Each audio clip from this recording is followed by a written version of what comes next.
Welcome back to my turf, fam. Today, we're talking about something big. Word on the street is, there's some serious chatter going around. They're saying Muwop dropped a bombshell, claiming Durk greased Block's palms to take out Duck.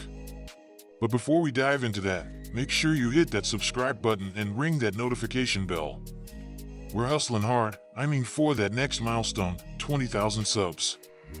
All your support means the world to me. I wouldn't be where I am without each and every one of you, and for that, I gotta give mad props. And let me tell you, your love keeps me moving and grooving. Take a sec, slide over to my second channel, Hip Hopology, check out the content. I'll drop the link in the comments and description, so don't sleep on it. Alright, listen up folks.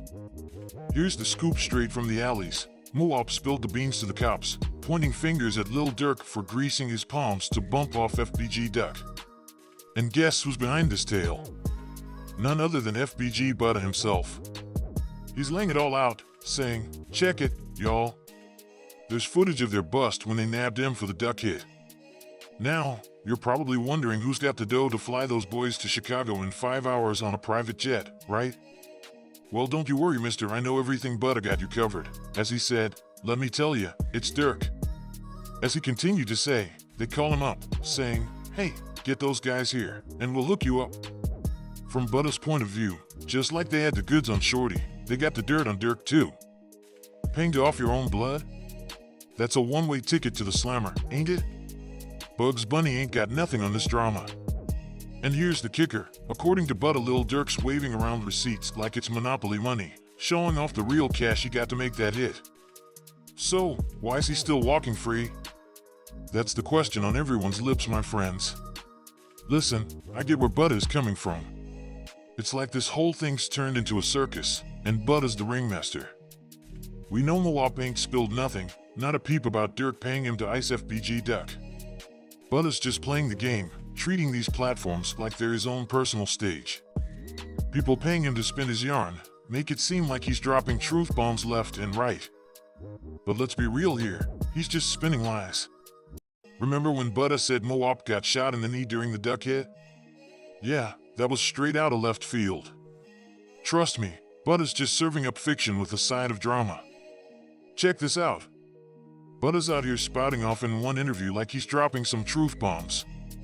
Talking about how Duck's girl let off shots at his assassins, hitting 2 of them. As Muwop took a bullet in the neck. It's like a damn movie script, but real life ain't that tidy, you know?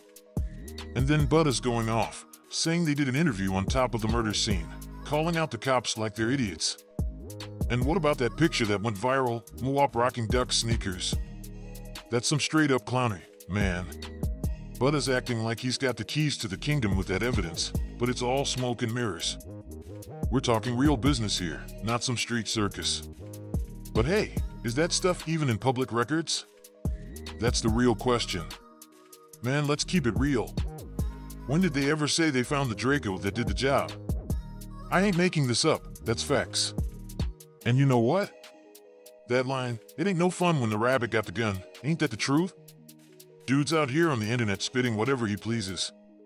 Butter's serving up these stories like clickbait, reeling us all in. But hey, it's all entertainment at this point, right? I ain't gonna front, Butter used to be my go-to for interviews. I actually made tons of videos about him and his interviews. I loved how he'd spill the beans and put everyone on blast. Yeah, it was entertaining as hell. But now he's just spinning lies, and you know what? It's still entertaining. Don't get me wrong, I'm hooked. Let's use some common sense here. If Muwop really came out saying Durk paid him to off FBG Duck, the feds would have had Durk in cuffs quicker than you can blink. It'd be all over every blog, every YouTube channel, breaking news on TV. Lil Durk arrested for hiring hitman, you know? But nah, none of that happened. And props to you for seeing through the smoke and mirrors, my friend. You're painting the real picture here. 63rd, FBG, they're the ones controlling the narrative. They're the ones running the show online while the other side stays quiet. Block, Chief Keef, Lil Durk, OTF, they knew how to work the game cause they had that fame. Now stepping into the ring, and it ain't for spitting bars.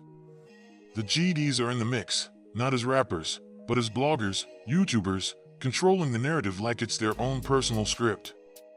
They're out here dishing the truth, but also tossing in a few tweaks to make themselves look like kings of the game. I called it out plain and simple. Instead of lifting themselves up, they're tearing each other down online, making their own side look weak. But you know what's wild? Butter's listening in, taking notes, and painting that narrative like a pro. Muwop's singing his tune about getting shot in the neck and dropping names faster than a DJ. Man, this storytelling's better than Shakespeare. And the craziest part? He's swearing on his own people, riding on that jeep of loyalty. Back in the day when we said on a dead person, that meant something. It was like sacred ground, you know? No lying, no faking. But now, this new millennium? Y'all got something else going on. No respect, no honor, just chasing clout. But hey, I want to hear what you think about this mess. Drop a comment and let's chop it up about this whole situation. As we end this video, we navigate through the murky waters of street gossip and internet drama. It's evident that what we're witnessing is a complex tapestry of narratives woven together by individuals hungry for attention, fame, and perhaps a sense of power. From Muwop's bombastic claims to Butta's sensationalized storytelling, each character in this drama plays their part in shaping the perception of reality in the digital age. Gone are the days when on a dead person held solemn meaning, a sacred vow sworn on the graves of those who've passed. Now, it's tossed around with reckless abandon, a mere bargaining chip in the game of online clout. But what does this say about us, the spectators of this spectacle? Are we complicit in perpetuating this cycle of deceit and ego-driven drama? Or are we merely voyeurs, passive observers caught in the crossfire of a culture that thrives on sensationalism? In the midst of all this chaos, it's easy to lose sight of the values that once defined these streets. Integrity, loyalty, honor, these concepts seem like relics of a bygone era, overshadowed by the allure of fame and notoriety. But perhaps there's still a glimmer of hope, a flicker of authenticity waiting to be reignited. Maybe, just maybe, there are those among us who will rise above the noise, who will refuse to be swayed by the allure of empty promises and hollow fame. Perhaps there are still voices in the wilderness, speaking truth to power and reclaiming the essence of what it means to be genuine in a world inundated with falsehoods. As the dust settles and the smoke clears, we're left to ponder the legacy of this digital age, a legacy shaped by likes, views, and clicks, but also by the enduring resilience of the human spirit. Only time will tell if we can navigate through the noise and find our way back to a place of authenticity and integrity. Until then, we watch and wait, hoping for a glimpse of truth amidst the chaos.